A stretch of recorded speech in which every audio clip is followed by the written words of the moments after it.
So, like I say, I hear a lot of music threading its way through your life. That was important to you, yet that was not what you were doing. Right. When did you know, when was acting absolutely what you were doing? Well, I came into acting in a kind of a strange angle. I was, I was studying, trying to work enough to make enough money to buy film so that I could shoot and process. And at some point, I just ran out of the ability to keep up. So I took a hiatus, and I never really made it back to school. But one of my good friends from school was living with me at my shop in East Oakland, and he met someone at a gallery showing of a friend of his paintings, and then I met her, and she was working at Zoetrope, and I just sort of became friends with some new people, and I came into it kind of backwards. I was introduced to a theater director who talked a lot about, stage work, and that was her life. And I only really understood plays as like literature, I read plays, but I'd really never seen a play. So that's sort of how I was introduced. Is this Martin Landau's daughter? Yes. Susie Landau. And that was my dear friend. That's the reason I ever came to Los Angeles, and she introduced me to a woman named Joan Shekel, who's an excellent theater actor and director, and I started to study with her. But I really would never have, I don't think I would have ever followed through with that if I hadn't lost the building that I was living in San Francisco.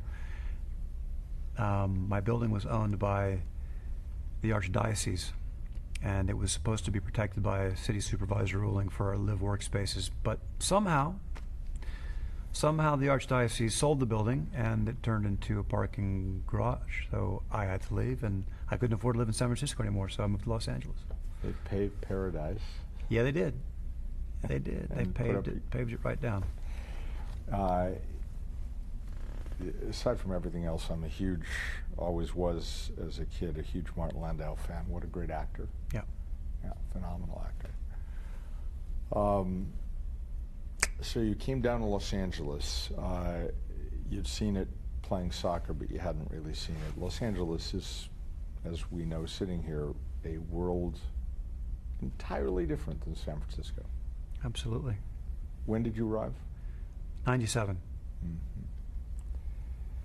Mm-hmm. So now it seems like, and you almost didn't stay. You were down to like farthings. When I was hired for my first actual professional job as an actor, yeah, I had about $5, and it was just that moment, Even then, that didn't go very far.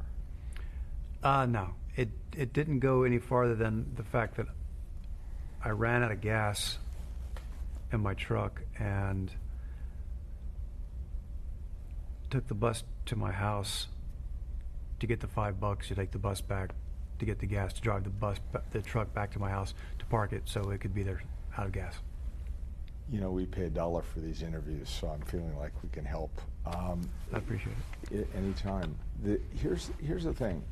Now it's the 90s, and something else has happened. Television is starting to change in a very real way with respect to gay people. And I don't know, are you watching any television during this period? I wasn't watching anything. I mean, I was living very minimally, and I didn't see it. The only thing that I would ever see on a television screen is if I went to watch some European football match in a sports bar somewhere. But I didn't. I mean, I was watching films from time to time on DVD or on VHS or something, but not. I wasn't really up to speed, So you weren't watching things like, for example, Ellen when she came out? No, I was absolutely out of the loop for all of that.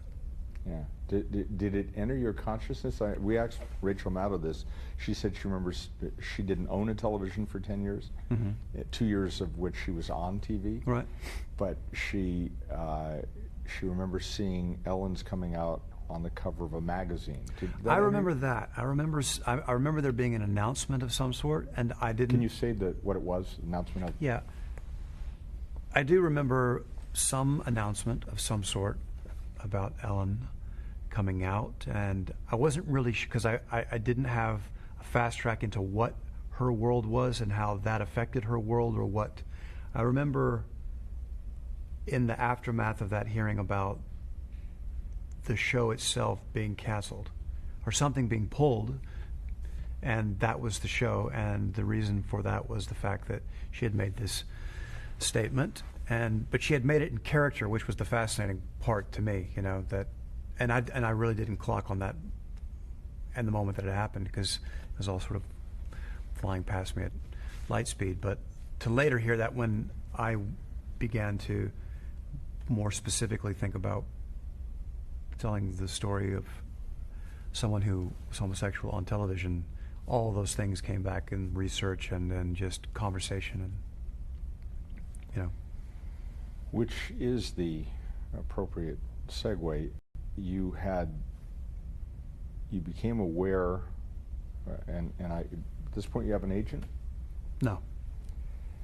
Well, I had a manager, a wonderful manager. You had a manager, and you get a script for Queer as Folk. Was that the norm? Were you getting a lot of scripts, or did this? No. This is. I mean, the details are very simple. I had a manager who saw me do a play, and I'd been going out. She'd been sending me out for things, and I wasn't doing very well, and I really didn't enjoy it.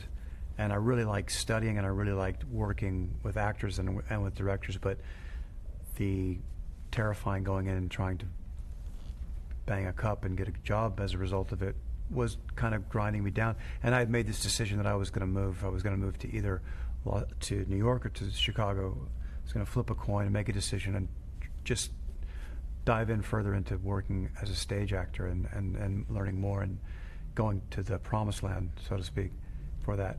When I was sent this script for the pilot episode of QAF, and I read it, and to be absolutely honest and to give credit where credit is due, if I had not seen Aidan Gillen performing in the British version of Stewart, and the chance for me seeing that was absolutely synchronistic, because my girlfriend at the time was making sort of tape collages, kind of random access of things after thing, and then she would build them into some sort of strange surrealist storyline. And I was watching one of her gatherings of the day, and I saw that scene, and she goes, "What about that?" And I said, "That's what is that?" She said, "This some British show. It's called Queer as Folk." And I said, "Well, that's crazy. That's crazy. Those guys are really good. I've never seen anything like that. I can't. How do they? Oh, it's BBC or it's Channel 4 or something, because we can't have it here, right?" And then maybe a month later, I got the script and I looked at it, and I realized that's what I saw. I saw some scenes from this, and it was very interesting and very compelling, but I didn't think there was any way that was going to happen, Do you remember the scene that she put in that collage, that montage? Do you remember what it was? It was sort of, they were in a club. They were running down the streets of Manchester. There was a couple of grabs, a couple of snippets, and then there was the scene, the sex scene in the pilot, where the two characters meet, and the older brings the younger back home and baptizes him. That I saw at least a bit of it, because I remember we were looking at each other going, "Wow, that's television, right? This isn't sort of like no, it's television." Just because of the context and the extremity of the scene, the extreme nature of the scene. So I read the script. I called my manager, and I already told her that I wasn't going to go on any more television auditions. She told me it was a movie for Showtime, She was careful about how she described it. And I think maybe because it was so terrifying and it was so unlikely that it would ever happen, and because I had seen the performance of the character that I would be reading for, that in a U.S. version of that it kind of, it fired me up, and I decided I would just throw my hat in, and I did, and just thinking really like, this will be my farewell song to Los Angeles. You threw a lot more than your hat, and that, you say it was terrifying. What was terrifying about it?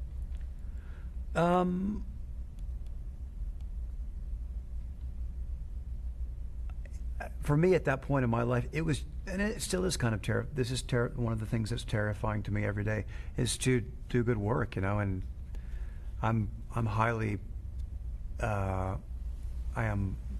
highly and repeatedly blocked by my own state of mind. It's very hard for me to loosen up sometimes and just do the work. So of course then I double, triple over analyze everything, and I think I was what was terrifying was, can I go in there and can I even, it was a very long, the first scene that I read for Dan and Ron and for Linda Loy was a pretty long scene. It was kind of a speech, and I don't have any direct personal understanding of what it is to be a gay man. I don't know how the world that this character lived in operated. I don't have any notches on my belt in that regard, but that was the character. He was basically peacocking all over the page and trying to hypnotize this kid, right? So I didn't know how I could do that, You read with Randy? No, initially I just read with the casting director. I didn't meet Randy until later on testing, But yeah, I didn't meet him until it kind of came down to the wire, But the speech, as you say, you're peacocking. Do you happen to remember? Did it wind up was it something that was in the script?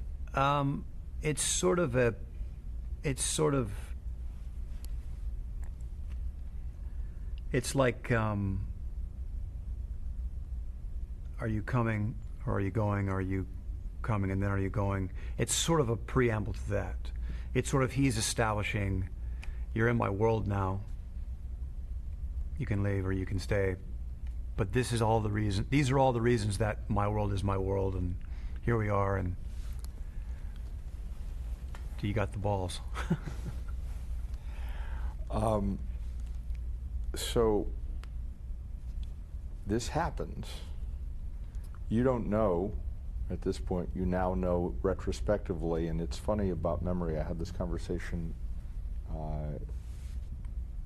please note name dropping, with Gore Vidal, in which he talked about how we only think we remember, but most of the time we're remembering the memories of our memories. Yes. And that's why his memoir is called Palimpsest, sort of a thin piece of paper that's not quite the memory. You've told this story or thought about it and looked back on it. It's a number of years now since that happened. I mean, we're 16 years on. Do you remember how you felt when they told you you got the part? I remember being told that I had been cast. I had been cast as this character, Brian Kinney, this show. I remember, as odd as it sounds, I remember everything kind of going silent, just sort of, what are you going to do now? What are you going to do about it? And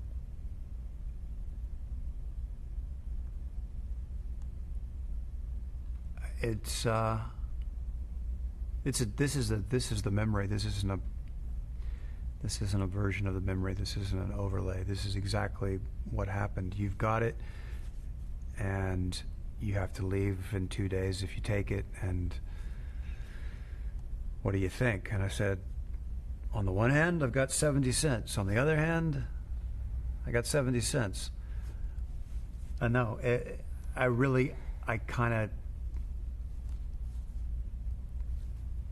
just went in, you know. I went in. I knew that if I had been able to get to this place where they wanted me to work with them, then I'd accomplished something that up until that point in my life I'd never been there before. You know, this is another level of my life.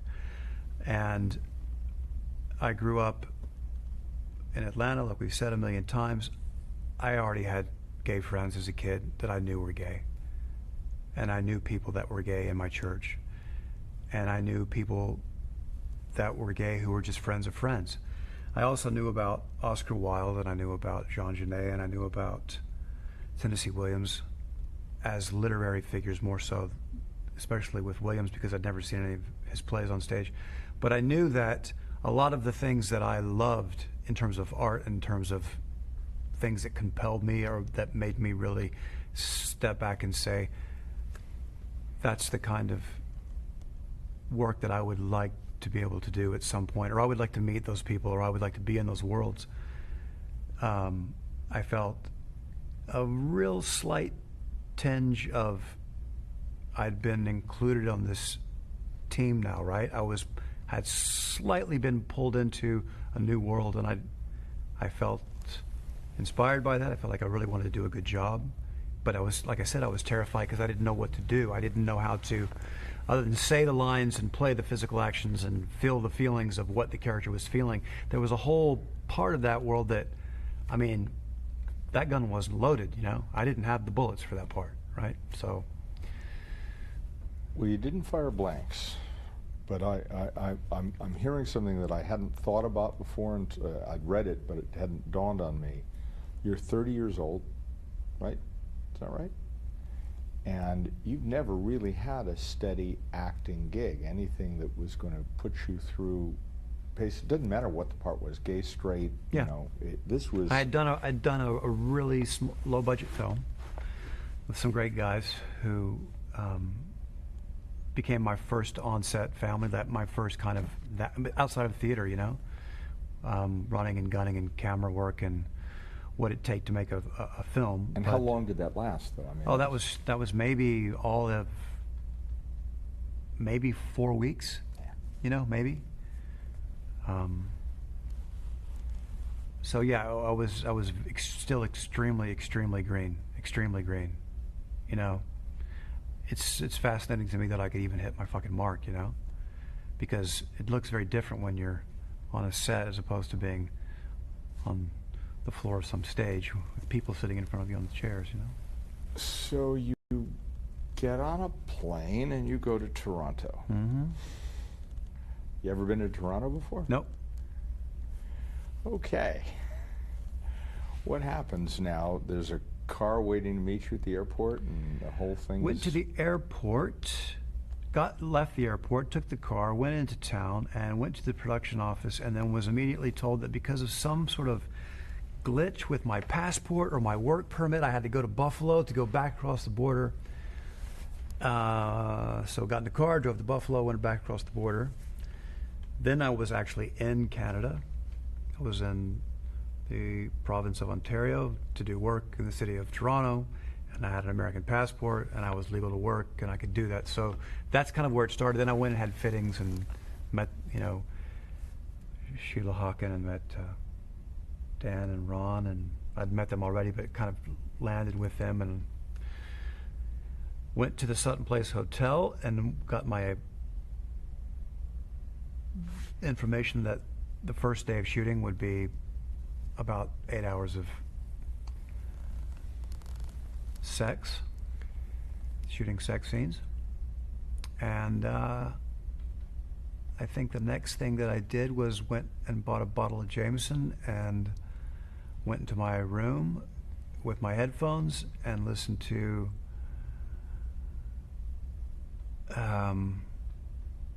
the first Stooges record about 30 times until I couldn't stay awake.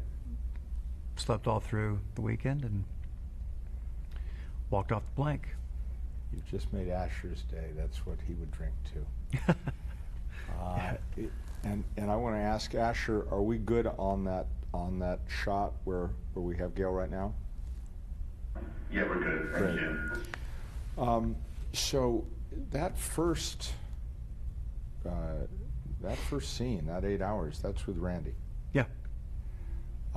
Did you meet him on set for the first time? No, I met him when we read together Mm-hmm. for the network. We played a couple of scenes in the room together, and then we had a bit of dialogue. You know, we saw each other a little bit before we got to set that first day, but it was pretty much 0 to 100. I'm going to ask a personal question. Did you know he was gay, and did he know you were straight when you were doing this? I don't know if he knew if I was gay or straight. I didn't know whether he was gay or straight. I don't know if I ever actually had that conversation with him. I don't think I had that conversation with anyone. I didn't feel that was relevant, and honestly, I didn't feel it was very much my business to know. I think I was aware fairly soon who was who and how they were the way they were and why. Well, the only thing that might be useful is you said you had no notches on your belt. He's young, but at least it's a world that's not entirely alien to him. Does that help? I think that's one of those. This question was the world of what we were shooting that first day. Was it completely foreign to him? He was a gay man. I'm not. I think that for what actually happened in memory is that it didn't matter whether I was gay or straight or he was gay or straight, because what was happening was that human being and this human being had all their clothes on the floor, and we were surrounded by a crew with 2 cameras, one on the dolly and one locked, and we were simulating sex from breakfast to dinner, right? And we had to make it believable, of course, because we were telling a story inside of the sex. I mean, I was the driver, and he was not, but we had to interact with each other in a way that made sense given the circumstances, where he was coming from, where I was coming from, what I knew and what I felt about it all. And so I think both of us just rapidly, we kind of sketched out the numbers and then used whatever we could technically to be there, and then try and find some feeling inside of that to fill it with, you know? Much later, I'm told from Dan and Ron, they tried to approach it differently than they did at the beginning, which was to think of it like dance, Mm-hmm. think of it like choreography, rather than like, just take your clothes off and have at it. Mm-hmm. Was that your sense too, that there was an evolution of how you were able to do that over time, so that it was more thought through? Absolutely. And part of it is just getting up to speed. I mean, doing a fight scene or doing a dance scene, it's always choreographed, a lot of times primarily for safety, but ultimately so that it's a beautiful, fluid thing that we're seeing and that we're doing. Absolutely, that became a part of it. And it was difficult for me initially to start making demands on the people that I was working with, whether they were actors or the directors or the producers, to kind of acknowledge that this is not a fight scene. We should block it and rehearse it like a fight scene, but it's not a fight scene. So I can get all the way up to the first 10 seconds of the fight or the first 10 seconds of the dance. That's all wonderful, but there's something else inside of this, right? And that always takes precedence over the technical aspect of it. So you kind of have to force the technical part of it on top of it. The result is that if you know what you're doing and you know why you're doing it and you know the time that it's going to take to get it done, then you can relax, because otherwise it feels like I'm on stage, I don't have any clothes, and I'm going to be here till the end of time, right? How many times do we have to do it? What are the shots? What are the angles? Let's count it out. And that way we can get in there and we can give everything that we've got, and we can move on to the next thing and get more work done, Turns out that you understood the part about hitting your mark almost intuitively, because a lot of it is being able to go on to the next thing. Absolutely. Yeah. You said that you were very lucky that it was Randy. Yep. I want you to, those are my words. I'd like to hear you say that sentence and then say why. I was very lucky that my partner that I played the primary part of all that work on QAF was Randy Harrison. It was fortunate for me for several reasons. First of all, because he's extremely talented, and he and I, by the grace of God, share some appetites for film and for literature and for music. And we got along, partly because we had some of the same tastes, partly because I think we're both from Atlanta. We felt like we were, comrades. And starting off on that note was a gift, because we could have gone into that world and we may have not bonded. We really did bond. We became friends, We weren't just working partners. We were friends. We could have a conversation about many things at any time. We would see each other outside of work to listen to records or watch films or whatever, and it was kind of necessary. It wasn't necessary, but it was very welcome that we could connect. Otherwise we probably would have killed each other, And full well it doesn't always happen that way. Right. Right. One of the things I've seen you say, and I only met her for the first time 3 days ago, and I'm still on a high from it, but that's the appropriate way to address this, is that Sharon Gless, who chose this part, it didn't choose her, she chose it, became sort of a mother figure to your character. Yep. Talk about Sharon, and then I want to get a little more specific, but again by name. So we're going to talk about the fantastic actor who played Debbie Novotny, Sharon Gless. Sharon, amongst other things, I do not use this phrase lightly, she is a badass in the best of sense. She's strong, she's funny, she's full of passion and heart, and she brought that times 1,000, 100,000, 1,000,000 to the character of Debbie, who was sort of this fearless defender of her son and her son's friends and her son's sexuality and his chosen path, even though he couldn't commit to it sometimes. She encouraged him to be himself. A lot of that came out from her relationship to her brother, Jack. But Sharon really, she was sort of the atomic heart of that show, for not just the characters, but for the actors, And I feel that of all the work that we did and the work that I was able to be a part of and the scenes that I was involved in, the scene of all of those scenes that really kind of catches me the most is a scene that I did with her where Sharon, as Debbie, kind of calls me out, calls my character out on a lot of fear and bullshit and self-abuse. But then we smoke a joint and it all comes home again. And that's where I think you can see those two characters bonding or revealing their bond in a way that my character Brian, he's sort of an A-type overachieving gay man who is a gay man to everyone. He's not holding back, which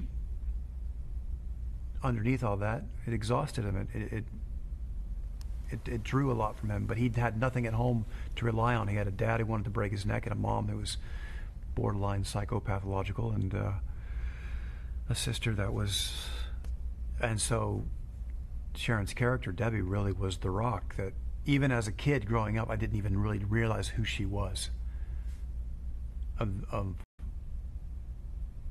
who she was in my life. And Sharon's so much like that, she's such a rock that I was so able to look at her as Sharon, as Debbie, as Sharon, as Debbie, as Sharon, as Debbie, and feel all of those things that made sense for that scene. And we just dropped into the green fields of home, you know. You talked about just now that Brian was someone who, you know, because he was so completely in himself as a gay man, and it's exhausting to do that all the time and to be that and have to be that. And yet there was every now and again we would see it, there's a vulnerability that made it even more compelling because he didn't let people in easily. You saw Sharon as Sharon Debbie, Debbie Sharon. How much of Brian Gale, Gale Brian did that become for you?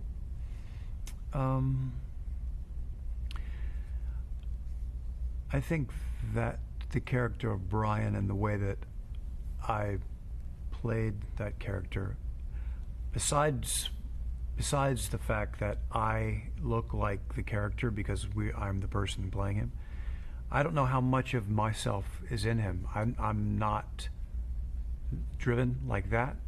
I'm not as fearless in circumstances like that.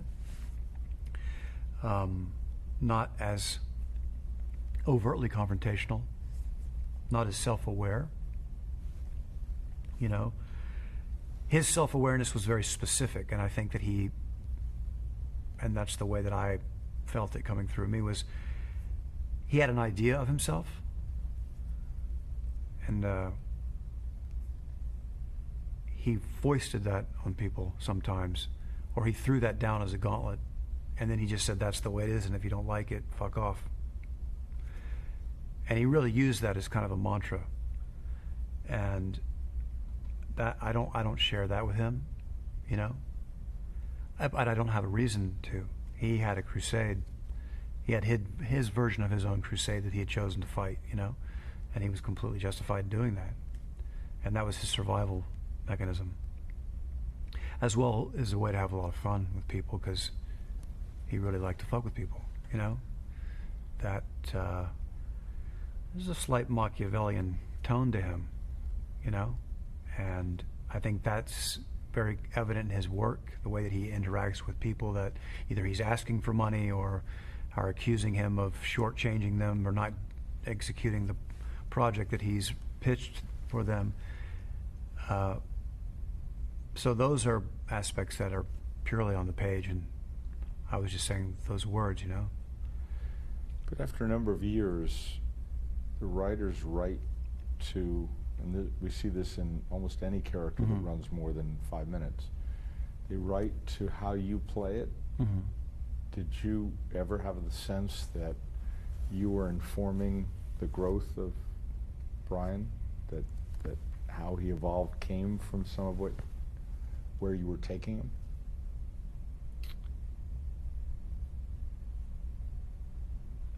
I don't know if I could identify something that I remember about where Brian went to during the 5 years as the character, and if there was anything that was in that writing that was the result of, you know, Dan and Ron observing what I did, or any of the other writers observing what I did or how I played. I don't know. I don't know. I want to ask you some specifics because they're going to be important to how we cut this. One of the things that, for all of us who watched the show, was the most difficult to watch and yet unforgettable to experience was when Brian, the character of Brian, who is not someone who is going to do something out of his way that isn't in his own self-interest decides to go to Justin's prom. And we know how that ended. I watched it again the other day. It's still almost impossible for me to watch. Have you seen it since it aired? I've seen that scene maybe 3 years ago, roughly 2.5, maybe 3.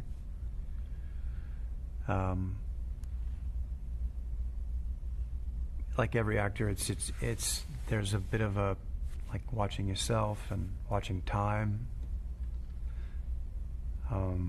watching the irrefutable evidence that my scene partner is about 100 times better dancer than I am.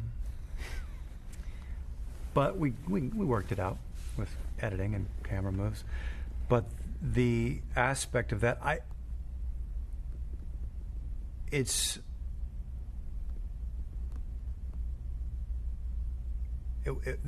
that scene, that storyline, even then, even now, still some levels, it's above my experience of life. I've never gone through anything like that, thank God. No one that I know that I've been so intensely connected to has gone through anything like that. And I think that in terms of the writing and the way that it was structured, you know, making this grand gesture, doing something that he knew as a character, part of it is fulfilling some aspect of his own philosophy of freedom and truth and honesty, but a lot of it is a spectacle. A lot of it is a pissing contest, and that's, to me, that's one of the things inside of that whole part of the story that is really interesting, because you have these two men who are sort of falling in love, maybe, or maybe not, but one of them is really getting on the other one's skin, and you would think that the one that was really getting under the other one's skin would be the one that would be in control. But in this circumstance, the one who's in control is the younger one, and I think that there was a bit of showing off. I'm going to take you to your dance, I'm going to show everybody, and that's going to be it, right? And if anybody's got any problems, they can talk to me about it later, right? Well, the reality of the circumstances comes screaming home in a way that is so far beyond any expectation that Brian could have. I mean, it's like hell on earth, you know? And it's the guilt, and it's the operative word of control is there. I mean, I'm controlling my life, and I'm going to make a statement, and then it all just gets yanked. And you didn't know this was going to happen until you got the script, right? I didn't know that. I honestly, I don't remember when I was made aware of how this was all going to play through, you know? Generally, they don't give you a lot of advance warning. Not a lot of advance warning, no. Some, but not a lot. I mean, I knew that we were going to go to the dance because we were choreographing, and but not a lot in terms of the. And then when it happened, it's just, and that's why, back to what we were talking about before, about why it was a blessing and why I was very lucky to have been cast alongside Randy Harrison to play that, because if I hadn't really, really liked him as a person and really trusted him and really wanted to work with him, if I didn't, and didn't respect him, because I know how talented he is, and I know we fight over ideas about things, and sometimes he's right, sometimes he's full of shit, but we can keep that ball rolling. If I hadn't felt that way about him, I wouldn't have been able to dive so deep into my response to what happened with him, you know, because he was my friend, you know. He's my character's lover, but he was my personal friend, and someone that was very, and still is very dear to me, you know. And that's what I mean about going back and looking at it. Yeah, you see it as, you're stepping back and seeing it as an actor looking at a piece of work. But there's got to be a part of you that feels it viscerally. Yeah. I would think. Yeah, I go back and I watch the dance and I watch the attack and I watch the hospital, and there's some of that burned into my memory. It's pretty close to the surface. It always will be, because that was a big deal for me, and a big deal for all of us, I think.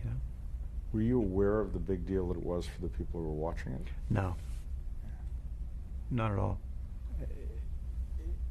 At what point, and was it during the run of the show or after, did you understand how much of those things that were happening? And there were so many things, not just a gay bashing, not just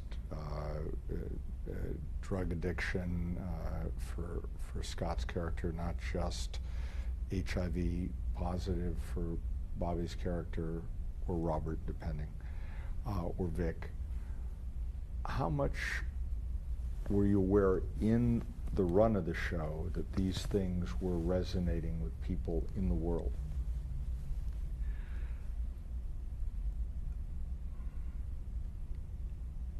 The stories that were a part of the series that were a step or two deeper, that weren't just surface context, dancing, fucking, laughing, eating, all those, the things that were at the spine of the show. What happened with Ben's character, what was going on with Vic, what was going on with the attack after the dance, and that scene with Brian and Justin. It took a while for how those things affected people outside to kind of make their way back to me.